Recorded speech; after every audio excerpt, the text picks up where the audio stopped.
tem vira-costa, não. Aqui nós vamos ver o jogo do Brasil, pô. Eu não misturo. Eu não misturo, sabe? Quando eu gosto, e aí, sabe, eu não misturo com a política, não. Meu irmão era adversário meu irmão era de outro partido político, sabe?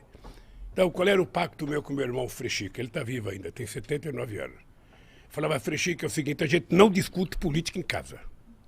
Quando a gente se encontrar, é pra gente conversar de outras coisas. É pra ser irmão. E não discutir. Ele era do Partidão e eu era do PT. Mas às vezes não Mas fora dava de uma casa, discussão, vocês- Não, lá em casa a gente não discutia.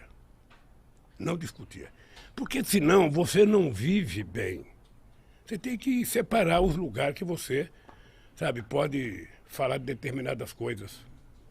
E eu e ele vivemos bem. Até hoje ele que me colocou no movimento sindical, ele que me levou, sabe? Eu não gostava do sindicato, eu odiava o sindicato. Por quê? Chato. Porque eu era despolitizado. Você sabe que ser despolitizado é moda, né? Ser ignorante é moda no governo Bolsonaro. Quanto mais ignorante, mais moda. Melhor. Hein?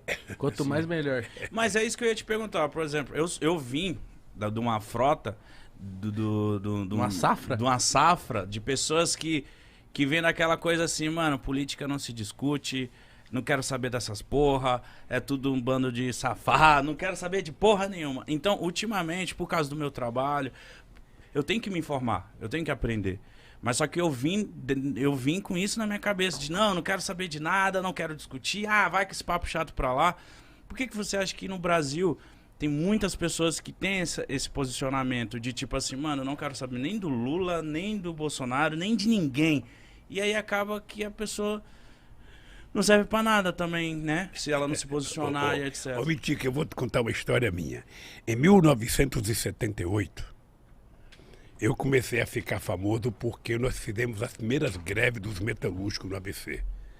Eram greves, sabe? Primeiro foi greve por fábrica, depois nós fizemos greve. Nós fazíamos assembleia no estádio com 100 mil pessoas. Era muita coisa. Então, aí o pessoal começou a me convidar para ir para a política. E eu dizia assim, eu achava que eu era inteligente, eu dizia assim, eu não gosto de política e não gosto de quem gosta de política. Eu achava que era o máximo. A imprensa batia palma, eu saía na primeira página dos jornais, finalmente surgiu um operário que não gosta de política, ele não quer o poder, ele só quer melhorar um pouquinho o salário dele e tal. Aí, cara, foi passando 3, 4 meses, eu estava na rua fazendo campanha, sabe para quem?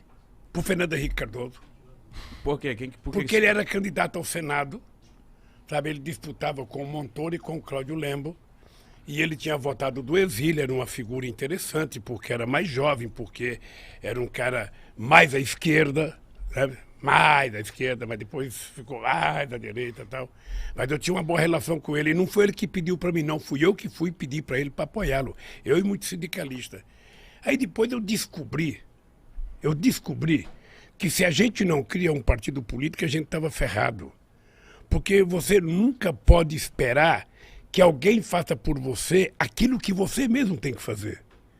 Então você fica esperando que o Congresso Nacional aprove as coisas boas para o país. Você já parou para analisar quem é que está no Congresso Nacional? Você já viu o prontuário de cada um? Você já viu a ficha de cada um? Você já viu a origem de cada um? Se você não vê isso, você não vai saber votar.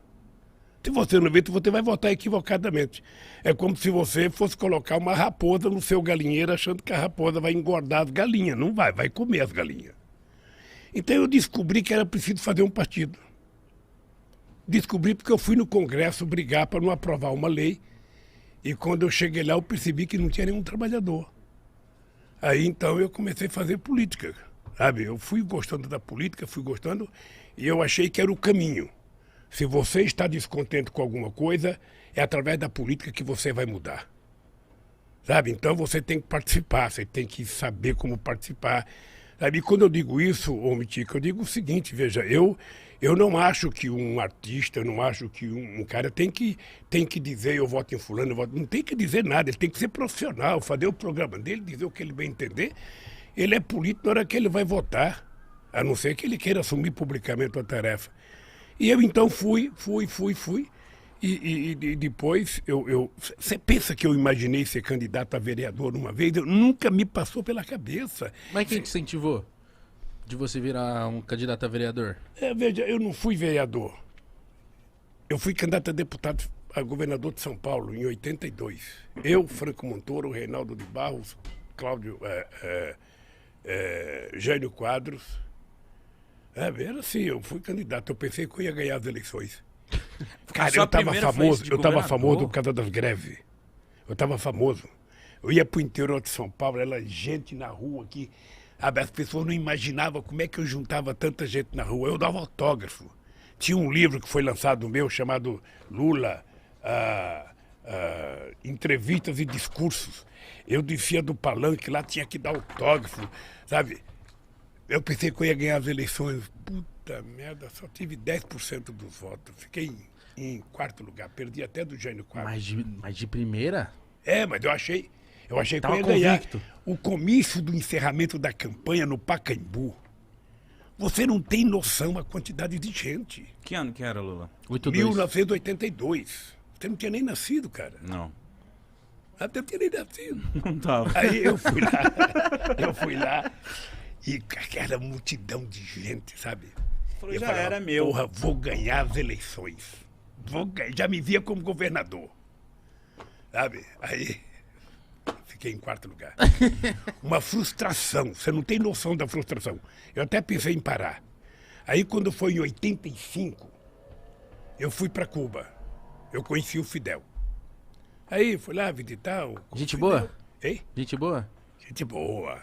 Aí começamos a conversar sobre política. Aí eu falei, Fidel, eu estou pensando em parar porque eu pensei que eu ia ganhar, não ganhei, eu só tive, sabe, 10% do voto.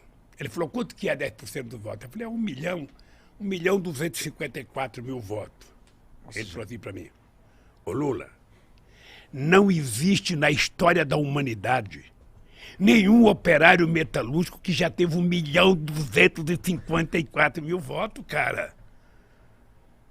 Você teve uma puta de uma votação, para com esse negócio de que você foi derrotado, não tem.